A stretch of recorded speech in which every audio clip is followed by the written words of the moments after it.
Saudara Presiden Jokowi dan Ibu Negara sudah tiba di Jerman. Lawatan Presiden Jokowi ke Jerman adalah untuk menghadiri KTT G7. Presiden tiba pukul 18 lebih 40 menit waktu Jerman setelah menempuh penerbangan kurang lebih 13 jam. Presiden langsung disambut Menteri Urusan Eropa dan Internasional, Duta Besar RI untuk Jerman, serta Atase Pertahanan Republik Indonesia. Sebelum mengikuti agenda KTT G7, Presiden dan Ibu Negara juga sempat bertemu dengan warga Indonesia yang berada di Jerman.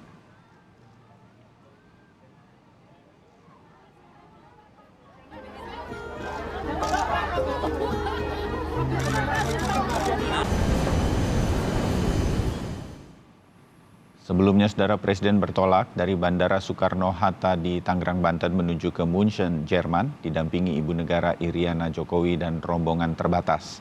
Presiden Jokowi berangkat menuju ke Eropa untuk menghadiri KTT G7 yang akan berlangsung di Jerman. Setelah dari Jerman, Presiden Jokowi memastikan bahwa ia akan menemui Presiden Ukraina Zelensky dan Presiden Rusia Putin. Dan dalam pertemuan dengan Zelensky serta Putin ini, Jokowi akan meminta kepada kedua pemimpin untuk bisa segera menghentikan perang. Saya akan mengunjungi Ukraina dan akan bertemu dengan Presiden Zelensky. Misinya adalah mengajak Presiden Ukraina, Presiden Zelensky, untuk membuka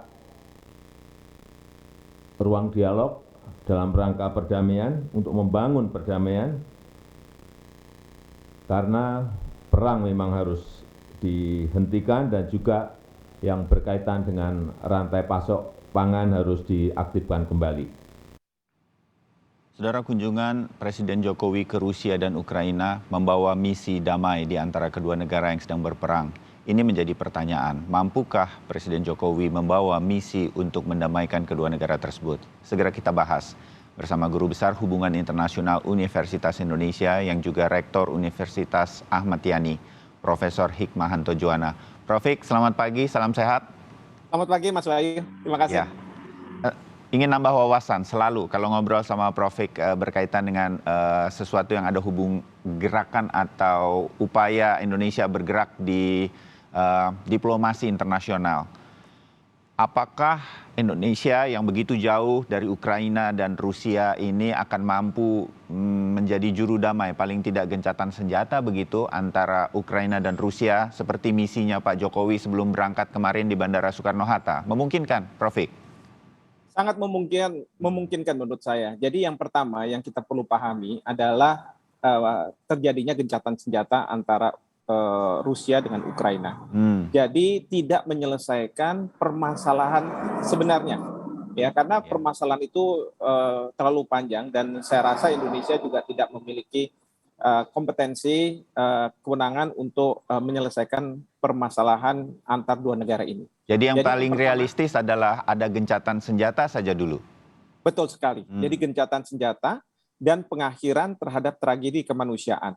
Ya, rakyat sipil yang sangat dikorbankan, katakanlah begitu, baik di Ukraina maupun di Rusia dan juga di negara-negara lain, karena seperti Bapak Presiden katakan, pasokan terkait dengan pangan itu terdampak, terutama di negara-negara berkembang. Jadi gencatan senjata ini penting, seperti itu.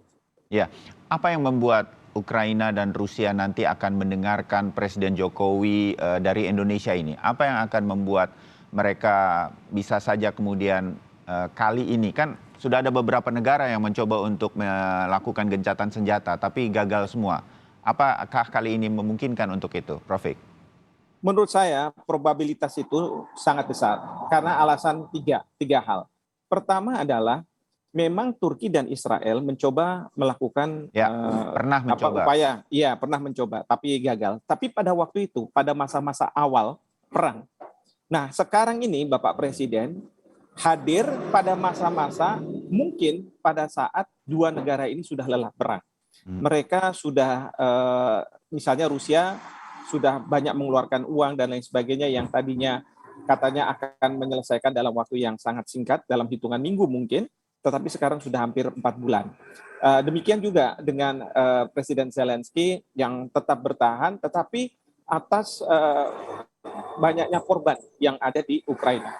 Nah, oleh karena itu mereka membutuhkan pihak ketiga yang bisa mengupayakan gencatan senjata ini sehingga muka mereka terselamatkan. Kalau misalnya Rusia tiba-tiba tidak melakukan serangan, mungkin orang akan mengatakan itu Rusia kalah, Rusia salah. Tetapi demikian juga kalau misalnya Presiden Zelensky menyerah, nanti dia tidak punya legitimasi di mata rakyatnya karena seolah-olah presiden yang menyerah dari serangan dari Rusia. Oleh karena itu pentingnya ada pihak ketiga. Dan ingat, sampai bulan keempat ini belum ada negara ketiga yang berupaya melakukan itu. Banyak memang mereka-mereka yang berkunjung ke Ukraina seperti Menteri Pertahanan, Menteri Luar Negeri Amerika Serikat, Perdana Menteri Inggris Boris Johnson dan lain sebagainya. Tetapi itu mereka justru mendukung Ukraina, justru mereka menambah eskalasi perang. Tapi Bapak Presiden ketika nanti berkunjung ke Ukraina, Bapak Presiden tidak membawa misalnya uang ataupun senjata untuk membantu Ukraina, tetapi membawa pesan agar dilakukanlah gencatan senjata ini. Nah, nanti ini yang kemudian akan juga ke Rusia dalam konteks itu. Kedua, Mas Bayu, saya melihat ya bahwa Rusia membutuhkan Indonesia. Kenapa saya katakan membutuhkan Indonesia? Karena Mas Bayu mungkin masih ingat dan pemirsa bahwa di awal-awal kita kan mengutuk serangan Rusia dengan adanya resolusi Majelis Umum yang disponsori oleh Amerika Serikat. Nah, sebenarnya dengan kita ikut di dalam resolusi itu kita tidak netral, tapi tetap Rusia saat sekarang itu menerima kunjungan Bapak Presiden. Dari situ saja saya sudah melihat ada indikasi bahwa memang Rusia membutuhkan Indonesia untuk adanya soft landing, ya, pendaratan yang lunak supaya mereka bisa keluar dari permasalahan ini. Dan yang ketiga, Mas Bayu, Bapak Presiden kan ke Jerman dulu. Di Jerman nanti Bapak Presiden akan bertemu dengan mungkin Joe Biden, mungkin dengan kanselir Jerman dan lain sebagainya. Di pertemuan KTT G7 ya. Di KTT pertemuan itu. Nah, di sini Bapak Presiden bisa menyampaikan bahwa bisa nggak saya dapat jaminan bahwa Ukraina tidak akan diterima di NATO. Nah, ini yang akan dibawa oleh Bapak Presiden ke Presiden Putin. Ya, supaya Presiden Putin itu tenang. Memang kan isu awalnya adalah bagaimana mengapa Rusia menyerang, itu adalah karena kekhawatiran soal NATO ini kan. Yang kedua, ketika Bapak Presiden ke Presiden Zelensky juga Bapak Presiden bisa menyampaikan bahwa jangan ada lagi otoritas di Ukraina yang melakukan penyerangan terhadap warga negara Ukraina yang masih menggunakan budaya Rusia, termasuk bahasanya. Nah, ini yang juga disampaikan kepada Presiden Putin. Maka saya melihat perjalanan Bapak Presiden itu dari G7 lalu ke Kiev dan kemudian ke Rusia ujungnya.